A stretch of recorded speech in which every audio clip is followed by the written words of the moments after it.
Okay, I think that almost everybody has a chair. So this is the time when we can start. So it is my privilege to welcome Lukas Fittl, who came from Berlin. Vienna, actually, in this or case. Or you came from Vienna, but you are living in Berlin. I'm going to Berlin afterwards. All right, so sorry, a little mistake. Yeah. And he's going to talk about actionable metrics, as it has been advertised. So the floor is yours. Perfect. Yeah, thank you for the invitation. Good crowd, that's nice. So I've been already speaking a lot of this like today on the afternoon. So if my voice goes out at some point, it's just because I got a bit of a cold, but should be fine. So I'm Lukas. I'm going to talk today about actionable metrics. So my own background is I previously did 2 technology companies, currently on my 3rd one. Bit of stuff in the blogging space, then cloud computing, but I'm a technical person myself, so like the technologists here probably have some interest in business, and it's been the same for me for many years now. It's just trying to learn how does business work, how does marketing work, and how can we apply the engineering mindset to actual business processes and optimizing a product. And so our current company is called Spark 59. The product that I mostly spend my time on is called Usability. It's basically an analytics tool, so you can kind of see a nice graph here and some user numbers down there. So we mostly work with companies who are SaaS type companies, so basically something like a project management tool or like any kind of software as a service that has like a subscription-based revenue model. So my background is from that, but I have previously done like viral, like social network type stuff and so on. But yeah, there's always a background. So the big question, I think, that everybody is asking themselves, so you've launched your product, right? And you've kind of gotten out there with your big idea and you've got some customers coming into your site. But the big question is, are you actually making progress, right? So are you actually improving your product, or are you just like adding features on top of the pile, basically? And it gets like more difficult to maintain. And so the big issue is, of course, we kind of start down to the left, right? So like goes up is the users or the revenue or whatever you'd want to measure as your like most important thing, and time, of course, goes to the right. But so the issue is you kind of initially, of course, start here, and then you get stuck in this like long slump where nothing is really happening, right? And so the interesting part here is that you can actually separate these parts between like the hockey stick, where it's like everything is awesome and you like can't hire fast enough and can't optimize your product fast enough, and the part where you're really trying to figure out, so what's the value we're actually delivering, right? So customers come to your site, but they don't understand it, or they don't buy, or they maybe buy, but then they only stay for a month or so. And so the idea, of course, is that we can minimize this time, right? So the reason why we care about metrics is that we can both minimize the time spent on figuring out our value, and of course the time as well later on figuring out growth. And so the interesting concept here is something called product market fit, which has multiple definitions, but the basic idea is the point where you can actually consistently deliver value to the right people, right? So you have a product that's working, and you have the right people coming into the door using your product, and you can actually deliver the value consistently. So even, yeah, you basically not screwing up from time to time. And so the big thing for me has been how do you achieve this product market fit, right? Or like even later on, how do you optimize things? It's one of the things really is focusing on outcome, not on tasks, right? So the worst thing you can do, especially as an engineer, is trying to be like, I need to build something, right? Like, what's my goal for next week? I want to build something, right? And so one of the topics you will hear throughout this talk is going to be how can you actually focus on the outcomes? So how can you focus on basically the parts of your business that determine whether you're successful or not whether you're doing something or not doing something, right? And so this should be something that engineers should also be working on. They shouldn't be doing a task. They should actually be optimizing your product. And so, for example, if we look at this, right, one usual metrics challenge is optimizing this, right? So right now you would have $2,000 a month, or it might be $20 a month, and you want to get to 10,000, right? And so the question is, how do you optimize this? How do you increase that? Of course, these are multiple different aspects. And so the most important thing is really, instead of saying revenue, right, instead of focusing on a pure revenue number for a quarter, focusing on a unit economics. So thinking one person who comes to the site, what happens with them, right? So if we look at this, and Dave McClose, our helps here, if we look at this, and I'll go on this afterwards, as an example, right? It's like, say you have 12,000 people come to the site on a day, right? So 12,000 people visit a landing page and they look at your copy and they're like, this looks interesting. So out of these 12,000 people, 5% actually say, I want to sign up, right? And this is a that's total ballpark numbers and whatnot, but it kind of matches what I usually would see. So 5% of these 12,000 people actually sign up for the site, meaning they give you their email address and set a password. And then out of these 620 that remain, out of these 8% only activate, right? Which is also could be higher, like you usually want to have 20%. And activation is kind of the part where people successfully use your product, right? So the idea is somebody comes into your site, they sign up, but then do they actually use the product, or do they like sign up and then they leave because they don't understand it? And then again, you could subtract more for saying, okay, after 1 week, how many are left? And then again, how many of them actually pay, right? And these are the unit economics that actually make up these $2,000 a month you have right now. And so the whole point of like looking at metrics, of course, is looking at these unit economics because you can actually change them. And so one of the most important things you need for looking at these kind of things is something called cohort analysis. So how many of you have heard of the term cohort analysis? Maybe just a show of hands. Okay, not many. Very good. So new content. So the idea behind a cohort is really just a group of people that share a characteristic, right? So usually in scientific studies, you would have like cohorts come from science as a definition, and it's usually, for example, if you have a school year, the class of '99 versus the class of 2001, how did they perform, right? It's like if you take a university, for example, and you could say, okay, 5 years later, their average income was 90,000 versus the other class had an average income of 70,000. And you kind of determine maybe the education would be having an impact there. The analogy, of course, to a product is that if people come to your site and they buy into a certain value, then it also determines why they come back, right? So like how you describe your product in the beginning or what features they're using in the beginning often determines whether they are actually staying on your site or whether they're just leaving. And so the idea here is, of course, you want to track people, not events. So the idea is if you want to do your metrics, it's not about number of page views, it's about the number of people who actually use your site, and then the number of people who actually pay for it, and about the journey of an individual customer and how you aggregate that. And usually we would group them by sign-up date. So usually you would really say, like for example, today here we could also say by coming here, you signed up, right? So today we have, I guess, 30, 40 people who came here today, and you're a cohort, right? And we can track your life cycle and be like, okay, 2 weeks later, how much do you remember, right? And we could basically do this with each talk and then compare the talks, right? And so the idea here is you would group people by the day that they first came to your site, but you can also use different kind of dates. Like, for example, the date that they clicked on a certain action. And so one example that we have here, which is actual numbers, is in the week of September 24th to September 30, 860 people signed up to the site versus the next week, it's about the same amount, right? And so the interesting thing is you can compare these numbers now, right? You can actually say, okay, in one part we had 30% of these people actually clicked through and use the site, versus in the next week we had 34%, right? And so if that keeps being a consistent pattern where you suddenly increase something from the 30% to 40% maybe, or from 5 to 10%, you can actually double your revenue if you optimize the right numbers, right? And so the idea is you optimize based on these groups of people and their actions over time. And for example, in this case, we could also look at referred, which doubled in this case. So something else which you might find if you Google for cohort analysis is something called a retention chart, or a cohort analysis chart maybe even, which basically shows you when people joined, right? So like here you have people joining in January, February, March, and so on, and then how they behaved for each month, right? So like how long did they stay? And you can basically compare these groups of people, how long they stayed and used your application. And so lots of tools can do this. Our tool can do that in a beta version. Mixpanel can do this. Kissmetrics can do it. Even Google Analytics can do it, which kind of looks like this. So there's like there's multiple ways to kind of use this idea of comparing two groups of people and understanding whether you're improving the performance or the metrics or not. And so if we look back at this example, right? So if we look back at this example, we can actually say, wait a second, this is a cohort, right? So right now we have a cohort on, for example, February 12th, which has a certain behavior, and then we can compare this cohort with the ideal cohort, right? So like, how should it look like? And so we kind of say, okay, if in like 4 months from now, we actually want to have $10,000 a month, how would the day look like, right? Like how would the ideal group of people look like, and what we need to do with them? And what kind of stands out here is that we would, for example, could say, maybe we increase the sign-up rate, right? So compared to today, in the ideal world, maybe we need to double the sign-up rate and double the activation rate, and then we have the revenue we are looking for, right?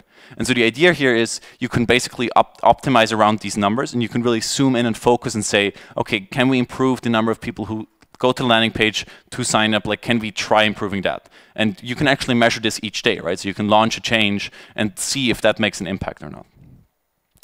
And so maybe like kind of zooming out a bit again and saying, okay, what's the most important thing in the beginning, right? So I assume most of you either have some kind of relation to a startup or started a company, and so in the beginning, but are probably not making huge amounts of revenue, right? And so the biggest issue in the beginning is, as I said, delivering value, not accelerating your growth, right? So you care about people actually experiencing the value and using your product versus just leaving and being like, it's nice, but I don't care. And so if we look at this model, and how many of you know like Dave McClure's R metrics, like pirate metrics? Okay, so just to explain, this is modeled by a guy called Dave McClure, and it's not on here, but it's called R, so like A-A-R-R-R. And he's an investor, and he kind of analyzed a lot of his companies and kind of trying to understand what are the most important kind of groups of metrics, or like times in a customer's life cycle, right? It's like if customers come to a company's website, what are the like stations that they go through, basically. So he kind of defines, starting with acquisition, where he says, okay, how do they get to the site, right? So how does somebody get to your site and actually sign up? Then he says activation, which is basically, how does their first experience look like? Like, how do they use your product for the first time? Retention, do they actually come back, right? Retention and engagement are kind of the same. But the idea is, do you have something that keeps people coming back? Or are they like, now I created a profile on a page called Facebook, but there's no friends here, so now I leave and I don't come back, right? And so there's like all these reasons why people would come back and suddenly think, I need to check my email, I need to check my Twitter, and these kind of things you would measure with retention. The biggest thing is revenue, of course, but revenue usually follows retention or activation, right? So revenue is something which is much easier to optimize if you optimize the other ones, but you could, of course, like try upselling or changing your prices. And then referral is something which, if you have a social network, for example, if you want to have any kind of virality or you want to have word of mouth, then you, of course, are looking at referrals and like, do people tell others? Do people tell others about your site or your content or their own content on your site? And so if we look at value, we specifically care about activation, right? So this is something where, how does our product work? What's the features that people are using, the benefits they're getting? And then retention, do they actually come back, right? Because these are the things we can tune, and where we can, even with a small group of people, see whether we're delivering value or not. And so, of course, revenue as well. So the big thing here is, and maybe another quick show of hands. So how many of you have like a social network type of business, do you think? Okay, about 2 or 3, very good. Marketplace, like something where you connect the buyer with the seller or something. Okay, another group of people. And how many have something else completely? Just to check what it is. So you can basically differentiate between 3 models how you deliver value, right? So either your product itself delivers value, right? So like, you don't actually need anybody else using it. You just, for example, let's say a time tracking application or an invoicing application. You just sign up for the service, you use it, and then you get the value. You don't need actually anybody else on the system to interact with you. In a marketplace, for example, if you go to Airbnb, you actually need hosts there, right? So if I want to rent an Airbnb, there needs to be somebody already on there who is hosting me, otherwise it's not working. So you need the right people. Like I don't need an Airbnb host in Los Angeles, I need an Airbnb host in Prague, for example, right? And the kind of most difficult thing to do is something called network effect, which is usually what social networks are. So if I go to the site and there's nobody on there, like if you think of Facebook, right? And if you think of Facebook just for yourself, right? So you go to Facebook and there's nobody else on there except you, it's really boring, right? So Facebook is only interesting once you got probably 20, 30 people at least that you can see their content of, that you can message and so on. And so you kind of need this critical mass of people to actually get value from the site. And so network effects business are pretty difficult to build because you need to start with a lot of press attention, a lot of marketing in the beginning to get people to the site at the same time so that you actually get the value. Versus with software as a service or a marketplace, it's much easier because marketplace is also difficult, but you can kind of try to start it a bit easier. And so, again, this is just because we need to understand how do we deliver value, right? What do we need to do to give people a good experience? And so One thing you can also look at, which we, for example, do in our tool as well, but like every other tool does this, or you can do it yourself, is just analyzing feature usage, right? So you would say, how does a successful customer look like, and how does an unsuccessful customer look like? So in this case, for example, you would have, like, let's say this is for actual data for our product Lean Canvas, you have 100%, like of the 40% who activated, who were successful, out of these 100% signed up, obviously. And then out of those, for example, you could say only like 7.3% viewed the FAQ, right? So most of the successful customers don't actually need the FAQ to be successful, right? They are just reaching for the product, kind of understanding it, but doesn't make a big difference. Versus if you, okay, I don't have this here, but versus if you would click on the fail to activate, you could actually see the unsuccessful customers are looking more at the FAQ and actually fail at using the product in the right way. So they don't actually start filling out the canvas. They just look at the product, think it's too complicated, and leave again. And so this is one of the things you can do to basically understand this activation, right? Like these first like 10 minutes that a customer spends on your site, like how do they look like for him or her? Another interesting thing is time to complete. So time to complete, for example, again, activation or time to build, right? Like how long does it take for a customer to pay for your product? How long does it take for a customer to successfully use your product? And so again, actual numbers, here we actually understand that most customers within the first 6 hours, right? So like this is times, it's like 10 minutes, 1 hour, 6 hours, 1 day, 3 days, 7 days, and so on. We understand that in the first 6 hours, 50% of people successfully use the product, and all others kind of trickle or like happens later on. And so the interesting thing here is what you can do if you understand that most people do something in a certain point of time. You can, for example, send them an automated message after a day. If they have not done something, actually remind them of it, or maybe show them the FAQ, or just ask them where to get stuck. Right? So if you understand time, it's really nice to do email campaigns or any kind of targeted, targeting something where you try to push them over the limit. Usually successful customers are fast, unsuccessful ones are slow. Kind of logical. Another nice thing is something called a customer journey map or user story map or something, many names, where you basically say, how does a customer's like step-by-step look like, right? Like from basically signing up again to successfully using your product and being billed, what are the screens that they're looking at, what are the actions they need to do, right? And so you would basically draw, draw a rectangle and say like, this is what they do, they have a landing page, they request a demo, they commit to being a customer, they create an account, they get a welcome email, they preview the docs, they have a meeting with us, they establish metrics, and so on. The reason why you would do this is because you can understand how difficult it is for them, right? Because there's so many actions and so many clicks they need to take, and you can measure, again, at which point of the funnel they're dropping off here. Of course, this is an approximation, but it's still kind of helpful. Also, again, time, right? So we kind of know, okay, customers actually get value in the 3rd week, right? And then in the 4th week, they're probably going to be, okay, we're coming back, we'll keep paying, and we kind of know when we lose them. Another interesting thing here is you can do the same thing, but on a wall with a usability test. So imagine you print out every page of your application, right? So imagine you like do a big print out of your landing page and a print out of your like sign up page, and then the page after it where it's like create something, and then they created something and they invite their friends. And you basically create, like put these on a wall.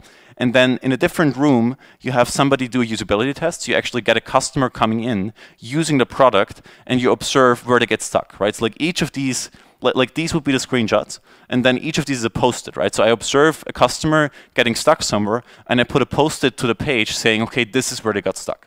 And the nice thing here is if you do like 5 usability tests or 10 usability tests, and you use different colors, for example, you can really easily see where the biggest issues are, right? So it's a really quick way of saying, okay, one day and we invite 10 customers, and this is like not numbers driven, right? Like this is purely qualitative. Like this is actually not metrics, but it's a really nice hack to quickly optimize your product, and then you should usually see the numbers going up as well, right?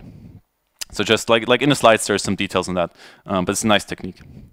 So the other thing you can look at is, of course, retention, right? So this is kind of what you would do if you want to optimize your product in the beginning. Retention is how do people come back?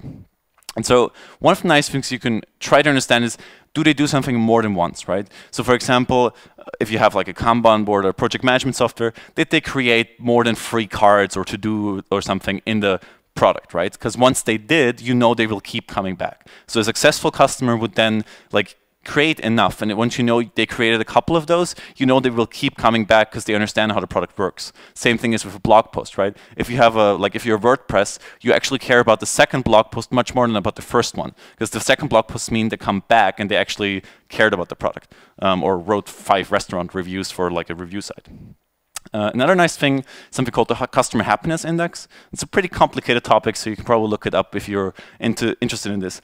But the idea is basically, how can you make like a top list of your customers, right? So like basically find your power users, your most successful customers. And each customer, for an action they do, gets a point, right? So let's say we are, again, like a blogging site, for example. Let's say they get 5 points for creating a blog post. They get 10 points for sharing a post on Twitter. And these are arbitrary, you have to tune these. But let's just say, so for sharing something which helps us a lot because it helps us grow, and then for creating something they get 5, right? And then for actually just visiting the site, maybe reading another blog, they get 0.1, so it's not as much.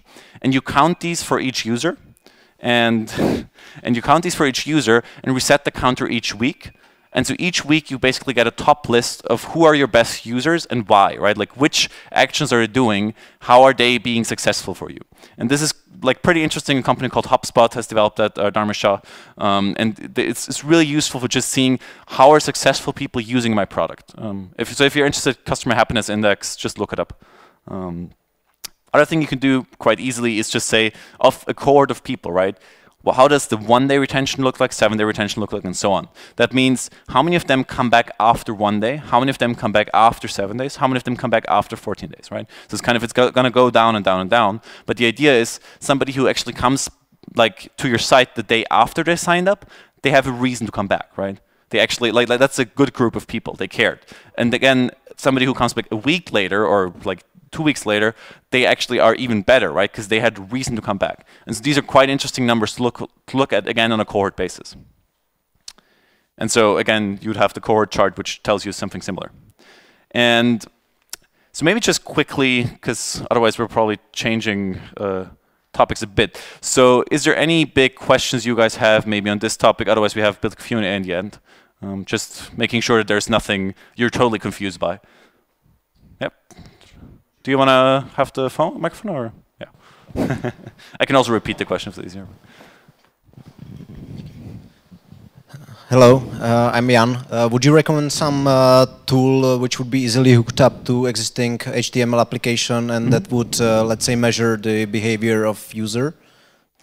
Sure. So all of them usually are hooked up to existing applications, right? So like Google Analytics is the simplest one. Like Google Analytics actually is integrated the same way as every other tool. You just add a JavaScript thing and then you send in like events saying the user did this, the user did this. So list of tools. So we do a tool called lifecycle. There's a tool called Mixpanel, Kissmetrics, Google Analytics. You can also do some stuff. I can give you a longer list if you want, but it's basically you'll have to do some integration where it's basically the user did something, right? And then the tool visualizes that for you and shows you how it looks like. Or you do it yourself where you have a separate database where it's like user did something and you just log this as an event into the database. Yeah, does that make sense? Or including Google Analytics knows how to create cohort analysis groups and well, you can hack it. Yeah. It's not the right tool, but you can hack it if you have a good reason to. Like if you for some reason just want to use Google Analytics, then you can do some of the stuff with Google Analytics, but it's easier with the other ones. Yep. Thank you. Any other questions to the first part? That's it. Sure. We'll have more time later. All right. So these are kind of like the things you can do about value metrics, right? So if you want to optimize for value. The other thing you can do, and I'll just touch a bit on this, is how do you accelerate growth? Right? So how do you actually optimize your customer acquisition? So the interesting thing here is, if we look at this, it's again acquisition, right? So like how do customers find you, which channels are you using, and so on. And the other part is do people tell others, right? Because if people do tell others, it gets much cheaper to acquire customers. If every customer that comes into your site actually brings you 2 more customers, then that means you don't need to do anything. It just keeps growing and growing and growing. And usually, like yeah, that's when you are happy. So there's a concept called the engine of growth described in the Lean Startup. It's basically just nice to kind of understand which metrics to focus on. It's basically 3 different things. So there's an engine of growth called Sticky, which is about if you have a site which like people really stick around on, right? So it's like an example would be Evernote. Evernote is a note-taking application. Once you started using Evernote for like taking notes, you will probably not leave because it's just so difficult to like take all your notes with you, right? So they have ideally like a low churn rate or a high retention rate, and because of that, they don't actually need to spend so much money on customer acquisition, even to the point where they just grow by word of mouth. So the idea behind a sticky engine of growth, and this is something that you basically measure, like you would see your numbers and you would understand, okay, we could try optimizing for this. The idea behind a sticky engine of growth is you don't actually need to pay for AdWords because your customers refer enough and there's enough people not leaving. The other thing, which is usually the one which most people have, is something called the paid engine of growth, where you have the customer acquisition cost. So this would be, I paid for advertising, or I had a salesperson call this person, or let's say, yeah, like basically any cost that you have of acquiring a customer, and a certain lifetime value, right? So a certain amount of revenue you make with one customer. So an example would be, in the user cycle case, we charge $200 a month. We could say people stay for like 2 years, meaning we actually make $4,800 per user, right? So we could spend up to $4,800 dollars to acquire that customer because we would make it back over time. The reason why it's 3 times acquisition cost is because if you spend all your margin on acquiring a customer, then you can't really develop a product anymore, right? So you would usually, like in this case, if we had a product where we would make $5,000 per customer on average, over a time of 2 years, then would mean we could probably spend around 1,000 something on acquiring that customer without having a broken model, basically. And the viral model is basically, you have a viral loop, so you have people invite other people, and the viral model usually works if you have a viral coefficient, meaning one person invites at least one other person bigger than 1, right? So like this number 1 is basically how many people get invited for each person who signs up to your service. Again, if you look, like if you actually have this kind of business, just look up viral loop and viral coefficient. There's lots of information on that is really specific. To give just an example of how you would actually do this for a company, let's imagine you are a software as a service company, right? So again, project management, something like that, or user cycle analytics tool is also software as a service. So what you would have is you kind of start with content marketing, right? It's like you say, okay, we do blog posts or something, so we have a person writing blog posts, or maybe you have somebody calling up customers, or maybe you have just advertising, right? So you actually have like dollars that you need to spend. And then you kind of have a sales cycle you can measure, right? So you kind of know how long does it take for a customer to be acquired, also meaning how much money and time do you need to spend on that person. So it's kind of easy to calculate the acquisition costs, although it's more difficult with people, right? So if you do your financial plan, that would mean you need to kind of factor in how many customers for how many customers can I use 2 sales guys, right? If I have 2 sales guys, they do like 20 calls a week, 50 calls a week, how many of those get converted to customers? And you would kind of calculate your acquisition cost using that. On the other end, you need different ways of calculating your lifetime value or optimizing your lifetime value. And you would kind of focus on saying, for example, 7-day, 14-day, 30-day retention, right? So like just getting more people to come back. You would use the customer happiness index, which would help you retain more people.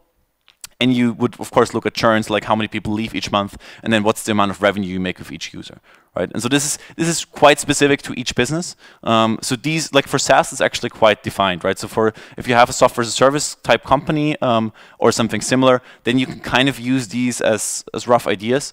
But for the bigger pointer here is really figure out whether you're either trying to be sticky, viral, or paid, right? It's like over time, what's the thing that your company really should spend the money on? Because if you're sticky, you will spend all your money on product. If you're paid, then you will spend a good amount of money on acquiring customers. If you're viral, then again, you will spend a lot of time on product. Like there will not be a salesperson sitting in your office calling up people. So, okay. Before we go to the last part, is there any questions on this kind of like, how do you accelerate growth stuff? There's like lots more details to this, but this is just like the gist of how you look at it as a model. Any? Sure, no, it's fine. I know people are shy and are kind of processing. I think most important part about metrics, right? So like this is all about how you measure stuff, right? So this is all where you could build your own tool, or you could use existing tools like UserCycle, Gizmetrics, Mixpanel, and so on. These things you can kind of figure out. I think the more important point is metrics are not a task, right? So the biggest issue you can make is you're like, I built the metrics dashboard, and then magic happened, and then I made profit, right? And I'm successful. And so I think this is the biggest issue, is that if you think of metrics as something where you just need to measure something, then it will not help you, right? You will have a dashboard to look at, and you could look at it each week and be like, oh, the numbers went up, numbers went down, the numbers stayed the same. Let's choose another number. Maybe that's nicer, right? Maybe if you look at page views are good. Page views always go up. Or they don't have to. Registered users always go up. So that's kind of the issue, right? Like I see a lot of companies basically convincing themselves like we're doing fine because they look at the numbers that look good. And so the point here is, of course, we don't want to just take metrics as a task or a checklist. We really care about something called the build, measure, learn loop. So how many of you, again, show of hands, how many of you know the build, measure, learn loop from the Lean Startup? Okay, perfect. So the build, measure, learn loop, the idea is basically, so if you imagine like a software development company, right? So what a software company does, they build stuff, right? So a software company builds stuff for another customer. So all they do is build and review and build and review and deliver to the customer and review and build and build and build, right? So their basic function of what they're doing is creating stuff, right? The issue is if you actually have your own product, you're not just creating stuff, right? Like your cycle doesn't end with building something and reviewing the beautiful product, but it's really about the impact that something is having. And so the point here of the build, measure, learn loop is you start with an idea that you have for either a new product or you have an existing product you try to optimize. You want to build a new feature, right? And you build this new feature and it results in a product or a part of the product. And then you push this part of the product out to customers, right? So you show customers, like let's say we're Facebook and we just launched a new timeline, right? Or we launched some kind of new feature and we show it to customers. And then we measure, like, what was the impact of that change, right? So did people use the site more? Did we actually get more engagement and so on, like all these numbers in the beginning? And then the important part, which most people don't do, is the part where you actually take that data and learn from it, right? So instead of saying, nice, we launched it, then we're measuring, and if it's an A/B test, maybe we look at it. But most people don't actually say, okay, everything that is launched should actually be measured, right? So everything that's launched, there's a reason why we're doing this. We have a goal in mind, and so we actually want to learn from this. Did it work, right? Did we make the right change? Did we make the wrong change? And so the build, measure, learn loop is basically the idea of a loop, right? So you go through these as a company, and you could do this in like a 6-month cycle, or a 2-year cycle, or maybe a month cycle, right? So the idea is if you cut down the time of this loop, if you actually make this faster, if you try different things more frequently, then you have actually a higher chance of success, or at least finding the right customer, the right product. Because you try more different things rather than keep doing the same thing. And so Eric Ries calls one iteration for this loop an experiment. Okay, so an experiment is just a definition of we have an idea, we implement it, and we measure it later on. And more importantly, we actually have a goal in mind, right? So an experiment always tries to make your product better. You actually say, I want to optimize the conversion rate of something. And so this kind of comes to the concept of hypotheses versus requirements. So a requirement would be, like, let's take Facebook as an example again. A user can add a cover photo to their profile, right? So you guys probably know Facebook, you know the cover photos. Let's say at some point, Facebook said, we don't like the old profiles, we want to have the new pretty profiles. And like a product manager would write a requirement, like post it and stick it on a wall, saying, the user needs to be able to add a cover photo to their profile, right? And the engineer would go and take it as a task and implement that, right? And like type, deploy, done, right? That's a requirement. A hypothesis is we believe that users will do something because we add a cover photo, right? So we change the product and we expect that users will actually use the feature, which is the first part that people often don't do, right? You launch something and nobody looks at it. We believe that users will use this and they will actually spend more time on other profiles, right? So there was a reason why you want them to use this, because you think it makes it more appealing to other customers. And so a hypothesis basically is a goal, right? A hypothesis is we think this is going to happen if we launch this feature. And more importantly, the idea of a falsifiable hypothesis, we believe that you can actually basically say this is true or false, right? So we believe that 50% of new users will upload a photo, right? So will use the feature, and the average time of spent on user profiles will go up from the current value of 30 seconds to a minute or more, right? So the idea here is when you've launched a feature and you look at the data, you can actually say successful or not successful or kind of successful or not at all successful, right? So if you launched a feature and instead of 50% using it, you get 5% using it, that's a really big difference, right? Because it means most people won't have that. Most people won't have a cover photo. And the same thing is if people don't spend more time on user profiles, it depends, maybe it's the wrong metric, but if it's the right metric, if that's important to you, then you actually need to try something different because that was the wrong strategy. And so the way how we encode this, and this is a bit boring maybe, and difficult to implement, but we do use this every week. It's something called experiment reports, right? So how do you plan an experiment, right? So this idea again, build, measure, learn, you make a change. How do you do this? In the beginning, you kind of say, why is this relevant, right? So we actually we sit down and we write down, why are we trying to make something? Why are we actually trying to build a feature? Why are we trying to optimize a product? And we write that down. Then we say, what's the goal? What's the quantifiable goal, right? So like what's the, instead of saying we want to achieve something, actually saying when we achieve this, this means the numbers look like this, right? So like the number is 20% instead of 10%. That's our goal. And then in the end, we do set a scope on a time box. So we actually say how long is this allowed to take and how much should it be? Well, like what's it going to be? What's the effort we need to do? This kind of looks like this. So we have this like as an A4 template, and you can kind of change this up. This is based on like the A3 reports and the Toyota production system. But the basic idea again is you write down what you want to do, right? So on the left side, you define the experiment, right? So we actually say again the learning goal, like what do we want to learn, the hypotheses, as in like a quantified goal, the scope, how long does something last, and then the build plan. So the right side, on the other hand, analyzes the results. So to go for these by each, saying you want to run a new experiment, right? So let's say, we could even say, let's say we want to launch a company, right? So we're starting a completely new product. What are we trying to learn, right? So like the first step would be, we're trying to figure out whether there's anybody who wants to pay for this product, right? So our background would be, we actually want to learn whether it's gonna be successful or not. Then our goal, for example, might be if we launch a new product again, it could be, we get at least 10 paying customers in the first month. Right? Or we get 50 paying customers in the first month, or we get 10,000 visitors, or we get, out of these 10,000 visitors, we actually get 5% who click for a sign up, who then convert to paying customers. So we would write these down, right? Like these would be actual things to write down. And then the other part that you kind of need to do to actually define the experiment is saying how long does it last at maximum, right? So like if I do something, if I try to improve my product, how long will I spend on that at maximum? And then what do I need to build for that? Or what do I need to implement? And so again, you want to state the context, you want to quantify, and you want to set the scope. If you look at the analysis, right? So like imagine we do this at the beginning of the month, right? And so 4 weeks later we look at the results, right? Let's say, so this was for our new product we just launched. We say, okay, we got 5 paying customers. We only got 10, maybe 1,000 people coming to the site. But what really confused us was nobody actually stuck around, right? So even though people paid, after 2 weeks they were all gone, right? So something is wrong with our product. And so we kind of write down these results as they happen, and at the end, you would do something called validated learning. Validated because you actually set before what you want to learn, right? In the beginning you said, I think my hypothesis is this, and then I say, okay, so it's validated, because it's exactly this, I did something and it happened in exactly the same way. Or I did something and it did not happen at all, so I was totally wrong.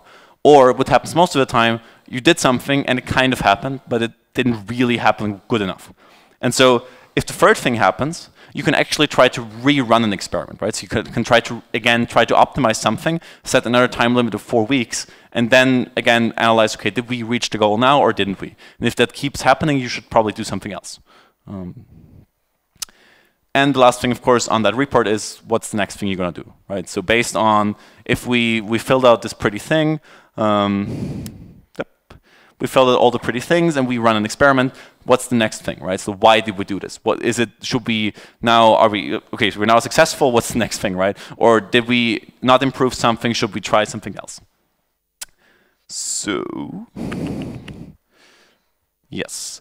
So the big point here is failure is good, right? And this might be sometimes a bit confusing. If you try something and it did not work, that's a good thing. You even want to write that down so everybody knows you failed, or the company failed. The reason why, because in the future, if you look at this, you know you've tried, right? So a lot of companies that I talk with about metrics, for example, they say, oh, we've tried all these things, right? So we've tried adding this feature, we've tried doing like a marketing campaign, we've tried doing a newsletter, we tried doing like a contest or something. And you're like, we tried all of them, none of them worked. But they can never point to the data, they can never actually show what did they try, right? Like what was the thing that they built specifically. Who did they launch it to? How many users did they have at that point? What was the conversion rate? Did it change nothing, or was it like a 0.1 increase, or what was the change, basically? So the reason why you want to do this documentation is because even if you fail, you can still learn, right? So even if you fail, you can still learn from it. You can still use it 6 months later. And so that's the whole idea why we're doing this, is not to be more successful necessarily, but to also learn from our failures better. And so what we do is, and this is kind of the last part, so don't worry. What we do is basically we put these experiment reports on the Kanban board. So how many of you know what a Kanban board is? Just last. Awesome, perfect. Okay, so good percentage. So Kanban board shows you what you're doing right now and kind of the work in progress, and you can look it up again. So the idea, you put these experiment reports on a board, right? And you say, so we have a couple of planned experiments, and then we have a couple of experiments we're building right now, meaning we have our engineers sitting down coding, or like a marketing campaign, you're writing the text. And then you have a couple of experiments in measurement, and a couple of experiments you're currently learning from or learned from. You actually want to put this up on your wall, or in our case, we're a distributed team, so I'm based in Berlin now. I'm based in Berlin, the other guys are in Austin. So we are actually using an online keynote file, but you usually would put this up on your wall and kind of say, this is our progress, right? So this is what we're doing right now as a company. We're running these experiments, we're improving our product like this. And so each of these would be an experiment report. So each of these goes through these stages, and each of these is an actual improvement of our product that we're trying out right now. And so the big idea here is, instead of doing one experiment per company, right? So like your company trying one thing at a time, you actually want to ideally have a cross-functional team, and then even have one team member trying something, right? So let's say I'm an engineer, but I want to do something where I need like marketing copy or something. I actually ask the marketing person to help me and help me with my experiment. But the idea is that each team member can try their experiment, right? Like each engineer can say, I always wanted to try this, right? I always thought this feature is really good, we should add it. And the good thing is you can basically say, okay, 4 weeks, you can try it, right? Like it's your experiment, try it for 4 weeks, we'll see how it goes, then we'll talk about it. You get resources from other people. So the idea here is, again, you want to kind of realign even the management a bit and kind of enable others to run experiments as well. And then this is not about tasks again, right? This is all about the outcome we're trying to achieve, all about the improvements towards being successful. It's not about tasks, not about getting things done. So we actually do this like on a totally separate like board or like to-do list. And yeah, that's kind of that. So the last thing I kind of leave you with is something called timeboxing, right? And timeboxing is basically the idea of, instead of saying I'm going to do something, I say I'm going to do something for the next 2 weeks, and after 2 weeks I will say stop, right? After 2 weeks I'll say I've set myself a limit and I did something until the limit, and then I evaluate. The biggest issue that you have as an entrepreneur, or I had as an entrepreneur so far, is that I did the wrong thing for too long, right? So I kept doing the wrong thing for too long, and I realized it, right? I knew it, and I had better ideas, but I didn't stop doing the old thing, right? And so the whole idea behind timeboxing is you have a reminder. You have 4 weeks, and then you need to evaluate what you did. And so again, if you look at this and the experiment reports, it's actually built a measure, right? So you like, how long are you building something at maximum, and how long do you take for measuring it? If you do an A/B test, it takes ages to measure. So how long do you at maximum look at this, right? And so this is why, like, this is super important, because if you don't do this, you will just do a bunch of things and it's as chaotic as ever. But if you set time boxes, then you actually know, okay, now we stop doing this, we try something else. And so rough ballpark figures for recommended time boxes. If you're trying to do anything like customer interviews or where you talk with individual customers, you can actually do this quite fast. So that's a good thing, right? If you're just starting a company, instead of building the product, you just want to do a quick prototype and sketch something out. Then you can usually do this in 2 weeks, right? So you sketch it out and then you go to customers, or you have a certain idea of what you want to ask them, what you want to learn. Will they pay your product? Will they buy your product? You can learn this quite fast. You would set a short time box. If you are running an A/B test, it will take longer, right? So if you're running an A/B test, it will take 3 months or even longer to reach the significance because you're actually looking for the statistics. And usually in the middle is where we spend most of our time. It's like we want to test whether something works, right? So we add a feature, and the goal would be, okay, are people using it, and does it bring any kind of improvement, right? So it's not statistically significant, but it still shows us, okay, did the numbers go up by the 10% we wished? If they didn't, then okay, maybe we should try something else. So, and usually you would do a month or less. So, last thing, weekly strategy meeting. Is what we do each week. That's the name. This kind of looks roughly like this, ideally in person. So let's imagine I was looking at our landing page and I kind of thought, this landing page looks ugly. And then I looked at our numbers and I was like, we have 5% conversion from landing page to sign up. I think this could be better, right? And so somebody comes with an idea into the meeting being like, okay, I think we can improve something. And the idea is that they're not in there saying the solution. They're not saying, I think we can do this and this improvement. But you can kind of say, I see why people would be confused, right? And so then the group would have the ability to say, okay, I think I can solve this, or I have an idea. But instead of talking about it, you give everyone their own time, right? So give everyone like 5 minutes, 10 minutes, where they sit down and they think, what could we do to improve this, right? So everyone on their own is doing brainstorming. And then again, in the group, everybody presents their idea. The idea here is, instead of having the one person who knows the most be the loudest, right? So like usually if I have an idea, or if I notice a problem, I already think about it in a shower in the morning, and then I go into the meeting and I already have the perfect solution. And nobody else is really going to talk, like have an idea that I will listen to, because they won't even have the time to think about it. And so the big idea here is, how we run this meeting is, we really try to give, like we actually do this usually in 2 parts. So how it happens in our case is, in our chat room, we'd say this, this could be improved, and then we'd say, okay, until the next meeting, think of a better solution, and then we talk about everyone's ideas. And so again, this is something, it's just a small hack, but this is how we define those experiments, right? And again, we release in a weekly meeting.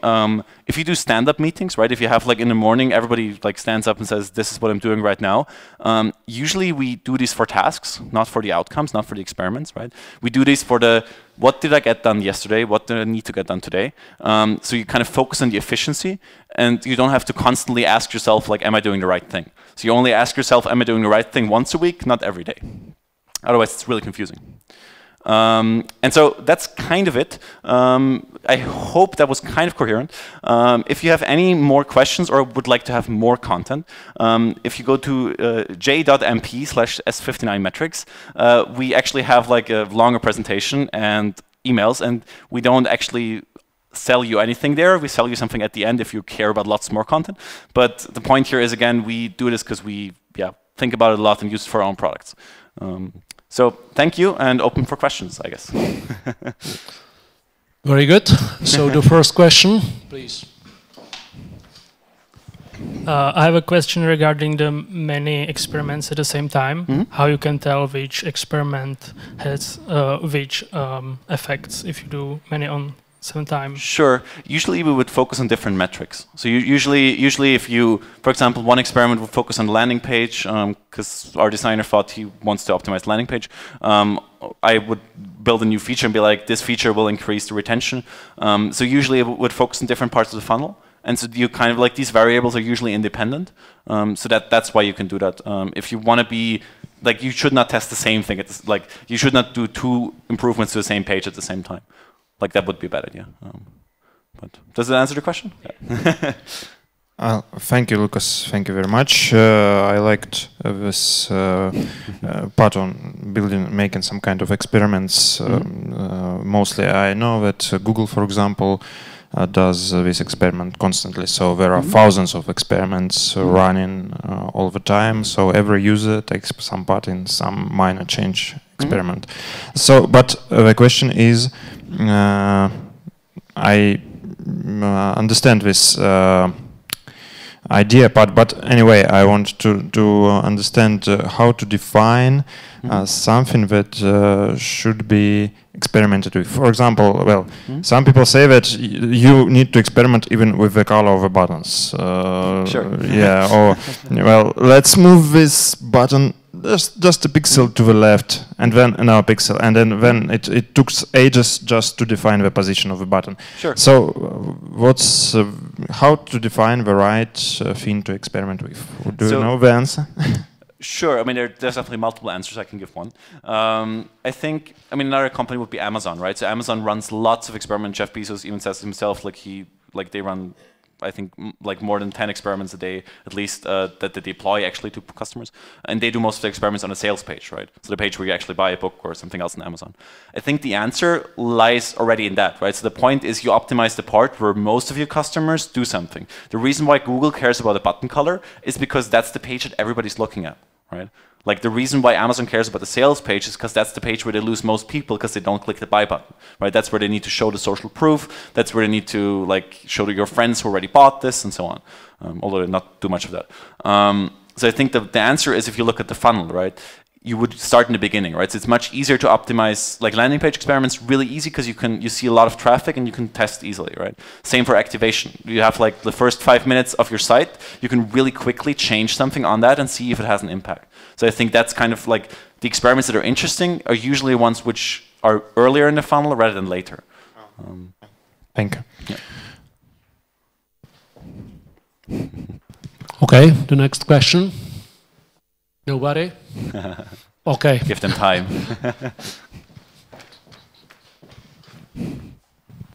So hi, my name is Ital. So I have a startup, and we're just starting. So these experiments, it's our data, the variance for like acquisition and acquisition. What's the next one? Acquisition, activation. Activation, yeah, yes, activation. Retention. It's quite high. I mean, it varies like 50%, 100% day to day, and The for no activation. apparent reasons. You know, The activation or the acquisition? The activation. Okay. How do you define activation? Signups. Oh, signups. Oh, yeah. Yeah. Okay. I think that's a question of so I would not define active. Or was there what was your question? No. So how do you meaningfully run experiments, or should we even bother like running? Sure.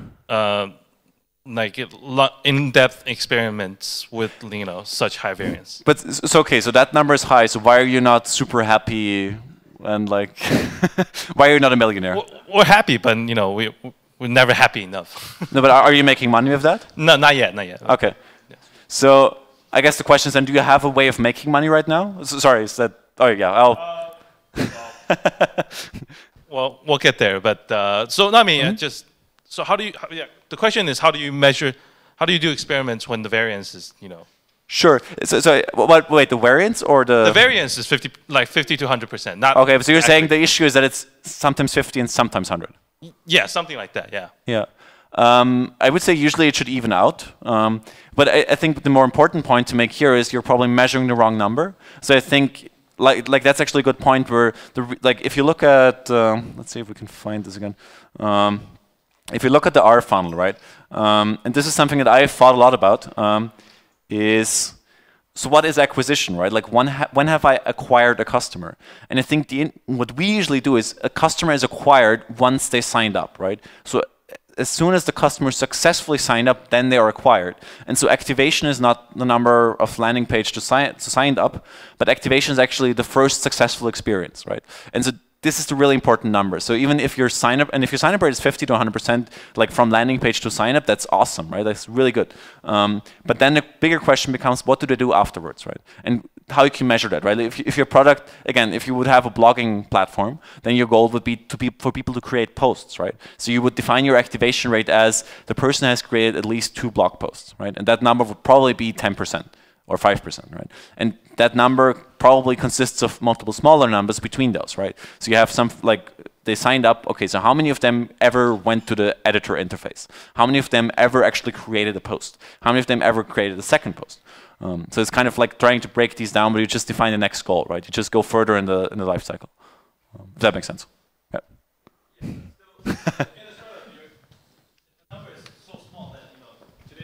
Yes. Tomorrow's 5. Yes. Yes. That's good. That's good. It should be small. Like that's like if it's small, that's a good thing, right? Because then it kind of sounds like a truer number.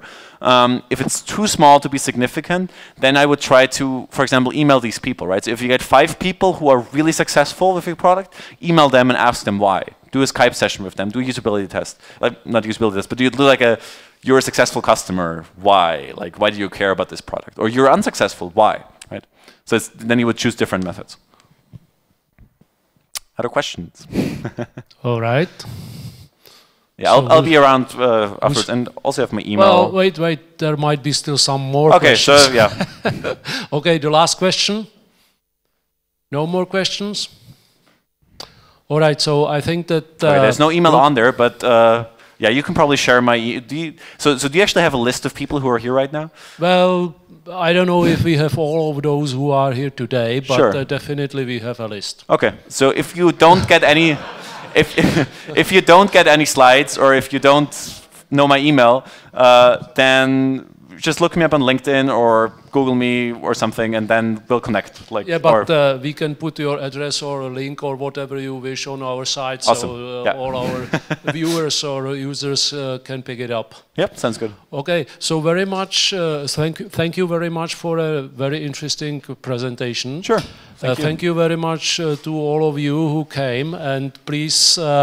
The word of mouth is probably the best advertisement for us, and as we have learned, there are various methods of acquiring new users, so please use the word of mouth and tell the others. Tweet about it. And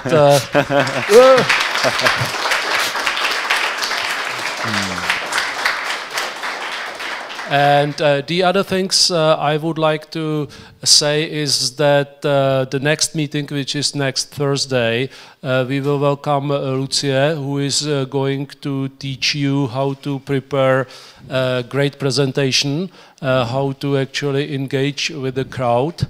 And this will be, and there will be another presentation in 2 weeks from today, and in 3 weeks of today we are going to have the dry run of the project. So I will put on the web page a form where you can sign up for this year competition, and as you know, there are not too many conditions to sign up. The only important condition is that on each team there needs to be at least one student of a Czech university.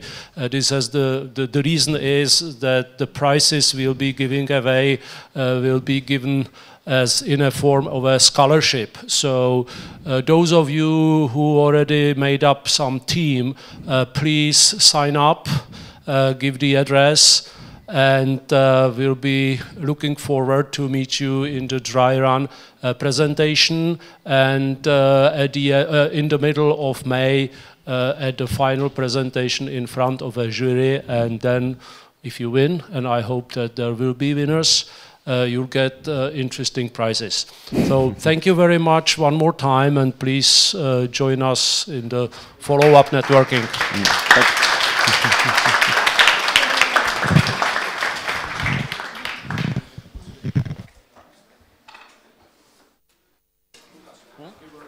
Sure. Thank you. So on this address, do we find the presentation? No, these are not, like, the best way is if I, like, that's a presentation, but not the exact slides. But I can I send you something that you can send out to people? Certainly, and I can put it on the web page. Yeah, then it's probably easiest. Whatever is sort of you'd like to share, then I'll be happy to put next to the presentation, because there will be the copy.